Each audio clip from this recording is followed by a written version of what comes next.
उम्मीद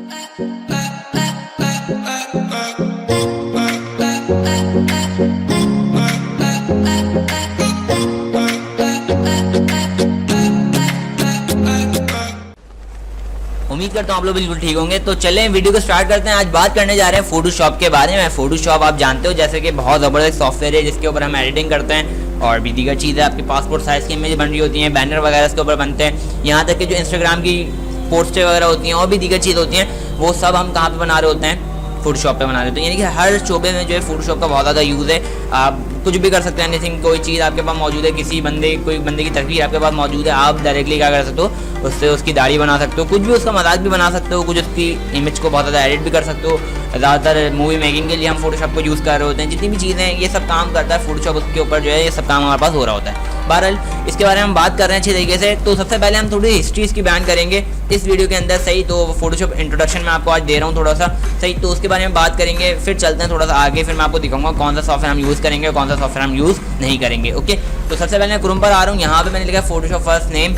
तो सबसे पहला नेम मैं आपको बता दूँ, मैं हिस्ट्री के बारे में बात कर रहा हूँ, थोड़ी सी चंद चीज़ें जो मैं बताऊँगा हिस्ट्री के बारे में। इसका जो पहला नेम था वो था इमेज फ़ोटो। क्या नाम था इसका?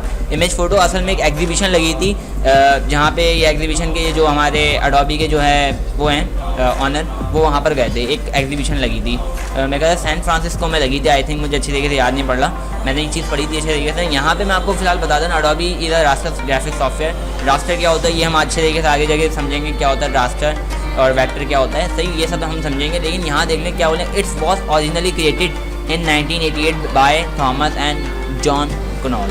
ओके, हो सकता है प्रोनाउंसिएशन में थोड़ी बहुत गड़बड़ कर रहा हूँ मैं यहाँ पे, सही। बहरहाल ये पहले और ये दूसरे, यानी कि जो अगर ओरिजिनली हम देखें तो इन लोगों ने जो है, इन दोनों ने जो है फोटोशॉप को डेवलप किया, और डेवलपर अब जो है वो एडोबी है इसका, सही, क्योंकि एडोबी ने इसको खरीद लिया था, सही। और इनिशियली रिलीज़ कब हुआ? 1990 के अंदर ये रिलीज़ हुआ था। ओके, बात समझ में आ रही है? यहाँ तक ये बात आपको समझ में आ गई होगी अच्छी तरीके से। पहला नाम क्या था इसका? इमेज फ़ोटो, और ये एक इन्होंने बनाया था जॉन कनॉल वगैरह, जो यहाँ पे लिखे हैं नाम दोनों, थॉमस एंड जॉन कनॉल वगैरह ने बनाया था इसको।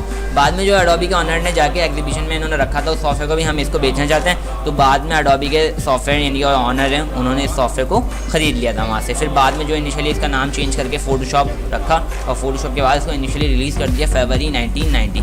इसका जो पहला वर्जन था, ओके, इसका जो पहला वर्जन था उसके बारे में बात करेंगे हम अच्छे तरीके से। वो था फोटोशॉप 1.0, फिर उसके एक्सटेंडेड वर्जन आए, सही, फिर 2.0 आया, फिर 3.0 आया, 4.0, 5.0, 6.0, 7.0 लास्ट इसका वर्जन आया था किसके अंदर, जो फोटोशॉप का वर्जन आया था। उसके बाद थोड़ी सी कैटेगरी चेंज हो गई थी, सर्विस पैक चेंज हो गया था। अब आप जानते हैं जब भी कोई सॉफ्टवेयर रिलीज़ होता है तो उसके सर्विस पैक हद तक जो है लिया जाता है, और उसके बाद जो है उसका नाम चेंज किया जाता है, कुछ चेंजिंग्स करी जाती है, उसके बाद सर्विस पैक को दोबारा स्टार्ट कर दिया जाता है। इसी तरीके से फोटोशॉप के साथ भी हुआ। 7.0 पे लास्ट इनका वर्जन आया, 1.0, 2.0, 3.0, 4.0, 5.0, 6.0, 7.0 पर आके ये रुक गया।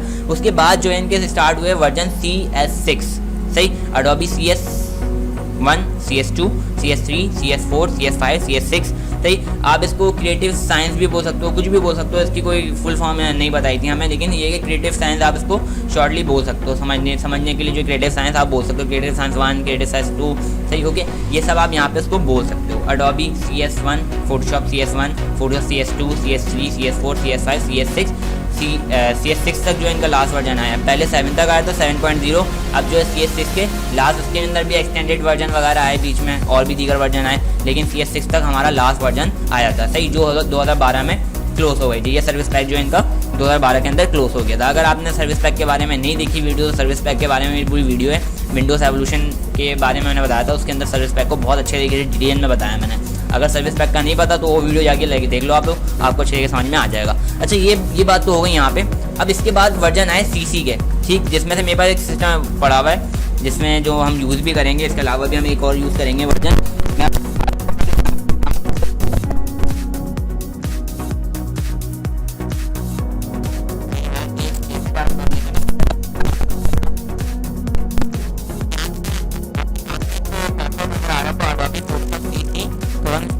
अभी मैंने आपको बताया 1.0, 2.0 ये आए वर्जन, उसके बाद CS1, CS2, CS3, CS4, CS5 ये वर्जन है। उसके बाद एक वर्जन आया हमारे पास, वो है CC। अच्छा, ये जो इन्होंने सर्विस पैक बाय किया था, ये एयरवेज बाय किया था, यानी कि 2012 में जो है इनका सर्विस पैक क्लोज हुआ था। CS6 वाला सर्विस पैक इनका क्लोज हो गया था, CS6, क्लोज हो गया, नहीं कि CS7 नहीं आया था इनका, ठीक। वहाँ पे 2012 के अंदर ये इनका क्लोज हो गया। उसके बाद 2013 से जो है CC स्टार्ट हो गया, एडोबी फोटोशॉप CC यानी कि क्रिएटिव क्लाउड, ओके। 2015, ये तो 2015 है, लेकिन कब से शुरू होता है? 2013 से वो शुरू हुआ उनका। 14 आया, 15 आया, 16 आया, 17 आया, 18 आया, 19, 20 और 21 तक का आ चुका है CC। लेकिन हम लोग जो यूज़ करेंगे वो है एडोबी फोटोशॉप CC 2015, ओके। ये मैं आपको ओपन करके दिखा देता हूँ ताकि आपको आइडिया हो जाए कि हम ये जो सॉफ्टवेयर है इसको भी यूज़ करेंगे। इसके अलावा एक सॉफ्टवेयर और ये, तो वो भी हम अच्छे तरीके से यूज़ करेंगे, जिसका नाम क्या है 7.0, एडोबी फोटोशॉप 7.0। अब जाहिर सी बात है ये जो सिस्टम है मेरे पास मौजूद, अगर मैं इसकी बात करूँ, ये थोड़ा सा देखें अभी इतने हाई लेवल सिस्टम पे भी जो है थोड़ा बहुत हैंग कर रहा है, क्योंकि मैं रिकॉर्डिंग भी कर रहा हूँ ना साथ में। तो यहाँ पे जो है इसको मैं मिनिमाइज़ करता हूँ यहाँ से, और अब देखें ज़रा मैं आपको अपने सिस्टम की कॉन्फ़िगरेशन दिखाता हूँ। ये थोड़ा बड़ा सॉफ्टवेयर है, इस वजह से जो है मैं आपको एक छोटे सॉफ्टवेयर पे लेके जाऊँगा ताकि आपको अच्छे तरीके से वो भी समझ में आ जाए। राइट क्लिक कर रहा हूँ, प्रॉपर्टीज़ पे जाता हूँ, तो यहाँ देखें मेरी कॉन्फ़िगरेशन देखें सिस्टम की, ठीक। इस पर ये जो फोटोशॉप पे काम कर सकता है, कॉन्फ़िगरेशन है इतनी सही। 10 GB रैम है और 64 बिट जो है ऑपरेटिंग सिस्टम है, 3.40 GHz की स्पीड है मेरे प्रोसेसर की, ओके। ये सब मैटर करता है। अब बाद लोग ऐसे होते हैं जिनके पास नहीं होता, कोर होता है कंप्यूटर, ड्यूल कोर होता है, उसमें इतनी स्पीड नहीं होती, 4 GB रैम होती है, 2 GB रैम होती है, तो बाद लोगों के पास 1 GB रैम भी है, तो जाहिर सी बात है उस पर ये वर्क नहीं करेगा। इसके लिए मैंने क्या किया है, एक सॉफ्टवेयर रखा हुआ है मैंने अपने पास, वो है 7.0, जो मैं अभी आपके सामने इंस्टॉल करूँगा ताकि आप लोगों को आइडिया हो जाए, क्योंकि ज़्यादातर मुझे पता है एडोबी फोटोशॉप 7.0 ही यूज़ करने वाले लोग ज़्यादातर होंगे। तो ये इंस्टॉल करूँगा आपके सामने ताकि आपको आइडिया हो जाए अच्छे तरीके से कि हम किस तरीके से काम करने वाले हैं। और फिर मैं बता दूँ एडोबी फोटोशॉप 7.0 जो है आपको बाज़ार से भी या आप किसी शॉप पे चले जाएँ सीडी की, तो वहाँ पे भी 50 रुपये की सीडी आपको मिल जाएगी, 30 रुपये की सीडी आपको वहाँ पे मिल जाएगी 7.0 की हंसते खेलते हैं। मैंने आज से 3 साल पहले ली थी 7.0 की सीडी, ये वही सेटअप मेरे पास पड़ा हुआ है और मैं इसको इंस्टॉल यहाँ पे करूँगा। काफ़ी पुराना सेटअप है, लेकिन ये जाहिर सी बात है इस पर काम करेंगे आप लोगों को समझ में आएगा अच्छे तरीके से। तो चलें इसको इंस्टॉल करते हैं अपने पास। मेरे पास इंस्टॉल नहीं है, मैं इंस्टॉल करके दिखाऊँगा आपको। सेटअप पे क्लिक करना है, सबसे पहले सेटअप पे क्लिक कर दिया, येस पे क्लिक करें। येस पे क्लिक करने के बाद जैसे इसके कमांड अभी ओपन होना शुरू हो जाएंगे, मैं सबसे पहले अपने याला फोटोशॉप बंद कर देता हूँ ताकि जो है ज़्यादा हैवी ना हो मेरे सिस्टम के लिए। देखें यहाँ पे लोडिंग हो गई, तो लोडिंग हो रही है 99%।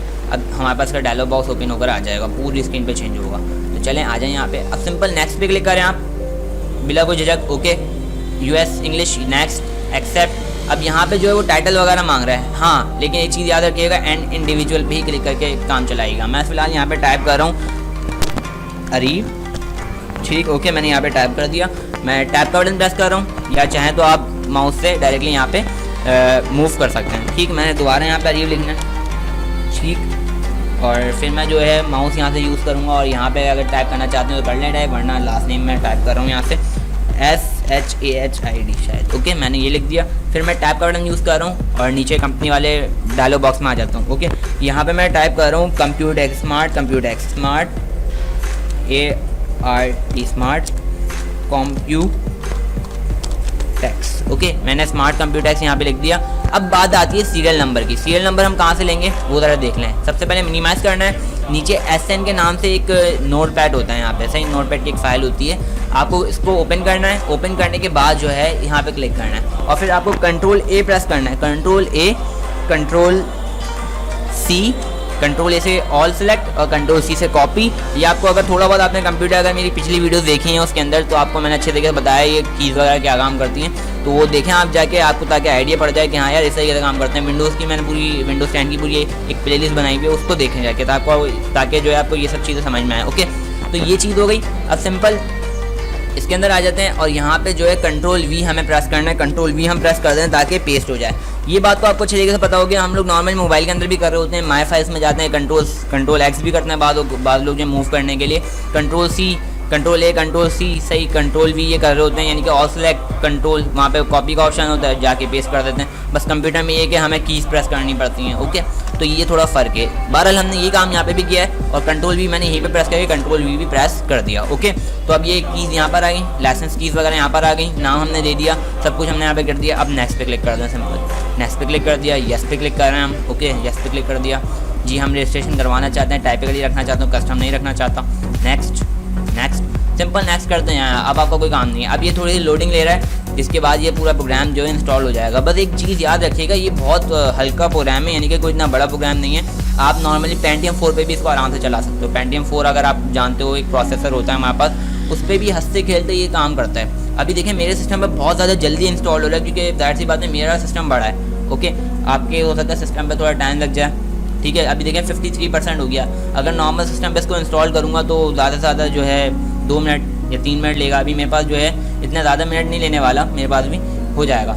किसी और सिस्टम पे कुछ और देर में हो जाता है, यानी अपनी मर्ज़ी का मान लेगा, ये इंस्टॉल कर रहा होता है अपने तरीके से। सही, अभी देखें यहाँ पे थोड़ा टाइम लगा रहा है, अभी यहाँ पे कर रहा है, लेकिन अगर इससे भी हल्का सिस्टम होता तो वहाँ पे और ज़्यादा टाइम लगाता। जाहिर सी बात है सिस्टम मेरे पास इस वक्त बड़ा है। ओके, तो ये चीज़ जो है इंस्टॉल हो रही है। अब इसके अंदर देखें कुछ डिज़ाइन वगैरह हमारे पास शो आ रहे हैं, लाइव मोशन वगैरह ये सब बता रहे हैं यहाँ पे, भाई ये काम जो है हम यहाँ पे कर रहे हैं। अच्छा, ये ऑलरेडी रजिस्टर्ड है, हमने यहाँ पे लाइसेंस की डाल दी है, तो रजिस्टर करने की कोई ज़रूरत नहीं है, कोई साइन इन करने की ज़रूरत नहीं है आपको, ठीक। डायरेक्टली से सॉफ्टवेयर को यूज़ करेंगे हम। ओके, तो ये देखें 100% ये हमारे पास इंस्टॉल हो गया। डिस्प्ले है फोटोशॉप रीड मोड, इसको चेक हटाएं यहाँ से और फिनिश पे क्लिक करना है, सिंपल, ठीक। और ओके, डन। तो हमारा जो फोटोशॉप 7.0 है वो इंस्टॉल हो गया है। इसको बंद कर दें यहाँ से, सिंपल। और अब हम ये सॉफ्टवेयर जो है जाके देखेंगे, ताकि हम इसके आइडिया ले पाएँ यार कि फोटोशॉप कैसा है ये, ठीक। तो यहाँ पे हम लिखेंगे फोटोशॉप लिख रहा हूँ मैं यहाँ पे, फोटोशॉप 7.0 देखें, CC 2015 के नीचे अगर हम देखें तो वो अडोबी फोटोशॉप 7.0 हमारे सामने आ गया है। हम इसको ओपन कर लेंगे यहाँ से, ताकि अच्छा लगे आपको। सही, ओके। हो सकता है आपको थोड़ा सा इंटरफेस ऐसा ना मिले जैसा मेरे पास मिल रहा है। ओके प्रेस कर रहे हैं, सिंपल, ठीक। ये देखें थोड़ा सा इंटरफेस चेंज मिलेगा, क्योंकि मेरा जो है विंडोज़ 10 है, हो सकता है विंडोज़ 7 आपके पास इंस्टॉल हो तो वहाँ पे थोड़ा इंटरफेस की चेंजिंग आ जाती है, हल्की फुल्की। जैसे मेरे पास ये लाइन्स वगैरह बहुत ज़्यादा स्मूथ सी आ रही हैं, आपके पास नहीं आएंगी ऐसी, ठीक। अगर 7 वगैरह यूज़ करो, 8.1 में जब भी आ जाएंगी, लेकिन 7 का मैं बोल नहीं सकता। ओके, तो यहाँ पे जो है रजिस्टर्ड ऑनलाइन का बोल रहा है, हम यहाँ do not display this dialog again पे क्लिक करेंगे, चेक लगाएंगे, यहाँ पे डॉट पे क्लिक करेंगे और कंटिन्यू पे क्लिक कर देंगे। याद रखिएगा यहाँ पे लाजमी क्लिक कर देगा, ओके, और कंटिन्यू। तो हमारा सॉफ्टवेयर जो है इस वक्त इंस्टॉल हो गया है। आई होप ये चीज़ आपको अच्छे तरीके से समझ में आई होगी। यहाँ पे बोला Photoshop is configured using default settings, yes, okay, yes, ठीक। या एक काम करें, इसको रहने दें, कट कर दें यहाँ से, ठीक। ओके, तो ये हमारे पास फोटोशॉप 7.0 जो हर बंदे के पास अवेलेबल होगा, मेरे हिसाब से जो है हर बंदे के पास अवेलेबल हो सकता है। वो मार्केट से जो है CD बाय करके इस सॉफ्टवेयर को यूज़ कर सकता है। इसमें भी लगभग सारे टूल ही हमें मिल जाते हैं। अगर अभी भी मैं आपको बोलूँ तो अगर आप पासपोर्ट साइज इमेज बनवाने जाते हो तो जो शॉप वाला होता है वो आज भी इसी सॉफ्टवेयर को यूज़ करता है 7.0 को। तो इससे जो है आपको बहुत ज़्यादा सपोर्ट मिलने वाली है। तो अगर वीडियो अच्छी लगी है तो लाइक तो बनता है वीडियो के ऊपर, और चैनल को सब्सक्राइब भी कर दिएगा। थैंक्स फॉर वॉचिंग एंड अल्लाह हाफिज़।